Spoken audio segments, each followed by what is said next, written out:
अस्सलाम वालेकुम नाज़रीन, बड़ी खबर के डिजिटल प्लेटफॉर्म के साथ मैं हूं आपकी मेज़बान आमना मजीद। इस साल का जश्न आज़ादी मनाएंगे हम गोल्ड मेडल के साथ। कल अरशद नदीम ने अपना गोल्ड मेडल जीता और जिस तरीके से उन्होंने अपने कंपटीटर्स को शिकस्त दी, स्पेशली अगर हम बात करें नीरज चोपड़ा जिनका ताल्लुक इंडिया से है, वो कुछ ख़ास परफॉर्म नहीं कर पाए, लेकिन अनफॉर्चुनेटली जो है वो इंजर्ड थे। हम उनके लिए भी खुश हैं क्योंकि वो और अरशद नदीम पाकिस्तानी एक बेहतरीन दोस्ती की मिसाल लेकर सामने आए हैं। और कल ये बड़ा मुकाबला हुआ, ओलंपिक का बड़ा मुकाबला था, जिसमें अरशद नदीम ने अपनी थ्रो मारी तकरीबन 92.97 मीटर्स की और अपना ही साउथ एशियन रिकॉर्ड उन्होंने तोड़ा और ओलंपिक का एक नया रिकॉर्ड बनाया। इससे पहले किसी ने इतनी ज्वलन थ्रो नहीं की थी। अरशद नदीम ने तकरीबन 32 साल बाद पाकिस्तान को कोई मेडल जिताया है और 40 साल बाद पाकिस्तान गोल्ड मेडल जीतने में कामयाब हुआ है। इंडिविजुअली उन्होंने पाकिस्तान का नाम पूरी दुनिया में रोशन किया और कल जिस तरीके से उनकी थ्रो के बाद पाकिस्तान में एक्साइटमेंट देखी गई और वहाँ ग्राउंड में कमेंटेटर्स, इवन वहाँ के लोग जिस तरीके से अरशद नदीम को चेयर अप कर रहे थे, एक प्राउड मोमेंट था और इतनी खुशी हो रही थी कि बंदा कहता है कि यार इन लोगों को सपोर्ट करे, इन लोगों को स्पॉन्सर करे। हालांकि उनको कोई सपोर्ट हासिल नहीं थी, लेकिन पहली दफ़ा ऐसा हुआ था कि जो हुकूमती सतह पर और प्राइवेट सेक्टर्स में जो है वो उनको स्पॉन्सरशिप मिली। उनको पहली दफ़ा उनके पास, वो खुद कहते हैं कि पहली दफ़ा मेरे पास 6 महंगी ज्वेलन थी। इसके अलावा इससे पहले कभी भी उनके पास इतनी महंगी या नहीं हुई। कई दफ़ा हमने देखा है कि वो इस चीज़ का बारहा जिक्र करते रहे कि उनको स्पॉन्सर किया जाए, उनको ज्वेलन लेके दी जाए ताकि वो बेहतरीन परफॉर्म करें। और जिस तरीके से उन्होंने परफॉर्म किया, आज पूरा पाकिस्तान उन पर फ़ख्र भी कर रहा है और ख़ुशी हो रही है। वो जो एक, क्योंकि हम क्रिकेट के बहुत बड़े फ़ैन हैं, तो वो एक ट्रॉमा जो हम पिछले 6-7 महीने से सह रहे थे ना, वो मुझे लगता है एक ज्वेलन थ्रो ने जो है वो उसका काम पूरा कर दिया और हमारा वो सारा ट्रॉमा ख़त्म हो गया। पाकिस्तान में तो उनकी वाह हो ही रही है, लेकिन पड़ोसी मुल्क भारत में भी खूब उन्हें उनकी तारीफ़ों के पुल बांधे जा रहे हैं, उनकी तारीफ़ें की जा रही हैं। और जिस तरीके से उन्होंने थ्रो की 92.97 मीटर्स की, वो कोई आम थ्रो नहीं थी और इस पूरे मुकाबले में उनके करीब भी कोई ना जा सका 90 मीटर्स में। और उन्होंने फिर अपना ही 92.97 मीटर्स की जो सबसे लंबी थ्रो मारी, उसके बाद दूसरी 91 मीटर्स की उन्होंने अपनी लास्ट थ्रो मारी थी।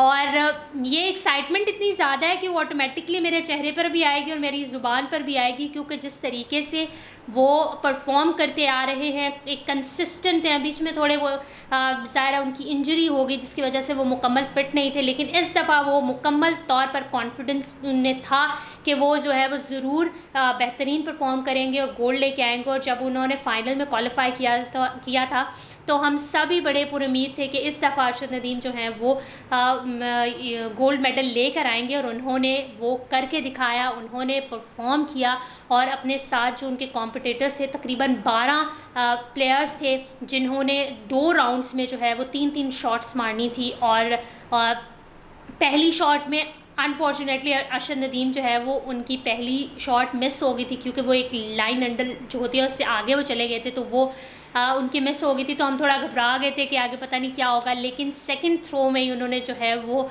कमाल किया और सबसे बड़ी और ओलंपिक की हिस्ट्री की जो है वो सबसे बड़ी ज्वेलन थ्रो की, जिसके बाद जो है वो रिकॉर्ड होल्डर भी हो चुके हैं। अरशद नदीम रिकॉर्ड भी बना चुके हैं। आप देखते हैं कि इनका रिकॉर्ड कौन तोड़ता है, या ये खुद ये रिकॉर्ड तोड़ते हैं, क्योंकि वो कह रहे हैं कि वो इतने माशाल्लाह फिट खुद को महसूस कर रहे थे कि उन्हें इतना अंदाज़ा था कि वो इससे ज़्यादा लंबी थ्रो भी कर सकते हैं। इसके अलावा दीगर ममालिक के प्लेयर्स ने भी खूब मेहनत की, उन्होंने कोशिश की। और अगर हम स्पेशली नीरज चोपड़ा की बात करें, उन्होंने सिल्वर मेडल हासिल किया। वो भी काफ़ी बेहतरीन प्लेयर हैं और साबिक गोल्ड मेडलिस्ट थे, लेकिन अब जो है वो उनका रिकॉर्ड अरशद नदीम पाकिस्तान ने तोड़ा। और पाकिस्तान इंडिया का मैच जो है वो हर जगह ही एक्साइटमेंट लेवल उसकी डिफरेंट हो जाती है। कल मैं सुन भी रही थी कि कमेंटेटर्स कह रहे थे कि पाकिस्तान और इंडिया का जो मुकाबला होता है, चाहे वो फिर किसी भी गेम में हो, एक लेवल ऑफ एक्साइटमेंट जो होता है ना, वो टोटली 360 एंगल से चेंज हो जाता है। और वैसा ही हुआ कल। जिस तरीके से पेरिस ओलंपिक्स 2024 में पाकिस्तान और इंडिया आमने सामने हुए, क्योंकि मुकाबला पाकिस्तान और इंडिया ही फर्स्ट पोजीशन पे आए, तो हम ये कह सकते हैं कि they both are Asian champions. Neeraj Chopra को भी हम जो है वो कंग्रेचुलेट करेंगे। बताया जा रहा है कि वो जो है वो उस तरीके से परफॉर्म भी नहीं कर पाए, और हमने देखा भी कि कुछ उनकी जो थ्रोज थी वो मिस भी हुई, तकरीबन 4 के करीब, और लेकिन अरशद नदीम ने जो है वो उनका गोल्ड मेडल ले लिया। और एक चीज़ ये भी बहुत अच्छी लगती है कि इन दोनों की आपस में दोस्ती भी बहुत है, और ये दोनों आपस में वो एक कॉम्पिटिटर्स तो ऑफ कोर्स ग्राउंड पे होते हैं, लेकिन ग्राउंड के बाद जो है वो बड़ी इनमें अच्छी दोस्ती है और अच्छे पैगामात भी दिए जाते हैं। और जिस तरीके से अरशद नदीम ने इस मुकाबले से पहले ये कहा था कि हम दोनों जो हैं वो अपनी रिस्पेक्टेबल कंट्रीज़ के लिए अच्छा परफॉर्म करेंगे, तो ये बड़ा अच्छा मैसेज था, और शायद यही सिंप्लिसिटी और यही पॉजिटिविटी है अरशद नदीम की, जिसकी वजह से उन्हें कामयाबियाँ मिल रही हैं। और अब तो उन्हें आहिस्ता आहिस्ता ज़ाहिर है उन्होंने अपनी एक पहचान बना ली है पूरी दुनिया में। सेल्फ मेड प्लेयर उन्हें कहा जा सकता है कि उन्होंने ख़ुद मेहनत की और आज इस मुकाम पर हैं कि वो ख़ुद भी खुश हैं और हमें भी खुशियाँ दे रहे हैं, और हमें ये कह रहे हैं कि हम 14 अगस्त जो हैं वो इस दफ़ा गोल्ड मेडल के साथ मनाएंगे, और इसी तरह होगा इंशाअल्लाह। अपने हीरो को जितना भी अप्रिशिएट कर सकते हैं उतना करना चाहिए, क्योंकि ये वो लोग हैं जिन्हें हमारी सपोर्ट हासिल नहीं होती, ना सिर्फ फाइनेंशियली, और फाइनेंशियली तो सपोर्ट इन्हें उस तरीके से नहीं दी जाती। अब जो है वो ज़्यादा सेल्फ मेड हीरोज़ जब ये बन जाते हैं तो फिर सब इनको सपोर्ट करना शुरू हो जाते हैं। और दूसरी बात ये कि इमोशनली भी हम क्रिकेट से इतना अटैच हो गए थे कि हम दूसरे प्लेयर्स पर इतना फोकस नहीं करते थे, लेकिन असल हीरो ख़ुद ही बताता है कि वो कौन है, और अरशद नदीम ने कुछ इसी तरह बताया। कल उनकी कामयाबी के बाद जहां पूरी कौम खुश है, वहीं पे सियासतदानों की अगर बात की जाए, हुकूमती अहदेदारों की बात की जाए, हमारे डिफेंस इदारों की बात की जाए, शोबिस शख्सियात की, क्रिकेटर्स की, एवरीवन इज़ हैप्पी, और सब ने जो है वो उनके लिए नेक तमन्नाओं का इजहार किया, और उन्हें कहा कि जब वो पाकिस्तान वापस आएंगे तो उनका बेहतरीन वेलकम किया जाएगा। अली ज़फ़र एक बेहतरीन सिंगर हैं, वो भी पाकिस्तान का नाम पूरी दुनिया में उनकी वजह से जाना जाता है। उन्होंने तकरीबन 10 लाख रुपए के इनाम का जो है वो कहा। इसके अलावा गवर्नर सिंध मुर्तज़ा वहाब, उन्होंने भी 5 करोड़ से ज़ायद रकम का ऐलान किया अरशद नदीम के लिए।